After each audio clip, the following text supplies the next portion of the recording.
வணக்கம், welcome to Chitra Murali's kitchen. இப்போ என்ன பார்க்க போகிறோம்னா பிரெட் சாண்ட்விச் தான் நம்ம பண்ண போகிறோம். ஸ்கூல் திறந்த உடனே டிஃபன் பாக்ஸ் ரெசிபியாக பார்த்தோமா, இப்போ பசங்க ஸ்கூல் விட்டு வந்த உடனே டக்குன்னு ஒரு ஸ்நாக்ஸ் பண்ணி கொடுக்கணும் அப்படிங்கிற மாதிரியான ஒரு ரெசிபி தான். ரொம்ப சிம்பிள் தான், எல்லாமே வீட்டில் இருக்கிறது தான். ஃபர்ஸ்ட் வந்து நான் என்ன பண்ண போகிறேன்னா, அரைச்சிக்க வேண்டியது என்னென்னு சொல்லிடுறேன். நான் பன்னீர் வந்து ஒரு 5-6 துண்டு எடுத்திருக்கேன். அப்புறம் ஒரே ஒரு ஃபுல் டேபிள் ஸ்பூனுக்கு வெண்ணெய், கொஞ்சமாக கொத்தமல்லி, புதினா, காரத்துக்கு பச்சை மிளகா, அப்புறம் பூண்டு. ஸோ இதெல்லாம் சேர்த்து முதல்ல அரைச்சி எடுத்துக்கலாம். நான் பச்சை மிளகா, புதினா, கொஞ்சம் கொத்தமல்லி.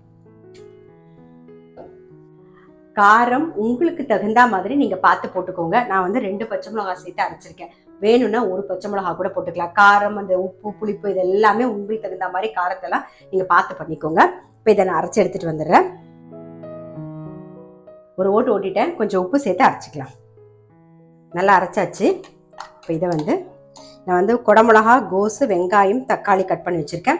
நீங்கள் வந்து கேரட் இருந்தால் கேரட் துருவி போட்டுக்கலாம். இல்லை கொஞ்சம் காலிஃப்ளவர் மாதிரி இருந்ததுன்னா குட்டி குட்டியாக கட் பண்ணி போட்டுக்கலாம். இல்லை பன்னீர் இருந்தது கூடவே இருந்தது அப்படின்னா அதை கூட பொடி பொடியாக கட் பண்ணி போட்டுக்கலாம்.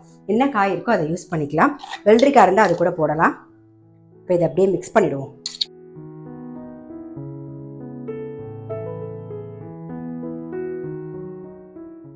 சில்லி ஃப்ளேக்ஸ் கொஞ்சம் போட்டுக்கலாம்.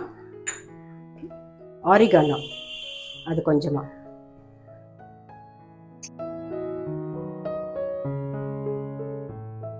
எல்லாம் மிக்ஸ் பண்ணி ரெடியாக இருக்குது. இப்போ ப்ரெட்டில் வெண்ணெய் தடவிடுவோம். இன்னொரு பக்கம் நம்ம அரைச்ச சட்னியை தடவிக்கலாம் கொஞ்சமாக.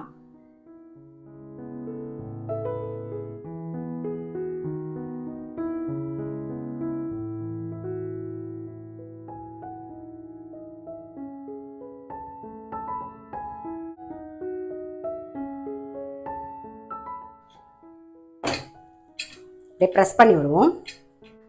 இந்த மாதிரி ப்ரெஸ் பண்ணும்போது வெளியில் வராது, கரெக்டாக அப்படியே செட் ஆகிடும் பாருங்கள்.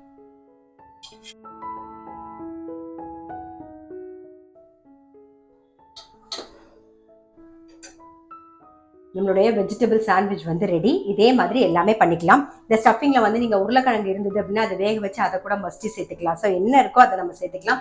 ரொம்ப ரொம்ப சிம்பிள். நான் சொன்ன மாதிரி காரம் மட்டும் உங்களுக்கு தகுந்த மாதிரி பார்த்து போட்டுக்கோங்க. ஸோ கண்டிப்பாக வந்து இந்த வெஜிடபிள் சாண்ட்விச்சை வந்து ட்ரை பண்ணி பாருங்கள். நான் அடுத்த வீடியோவில் சந்திக்கிறேன்.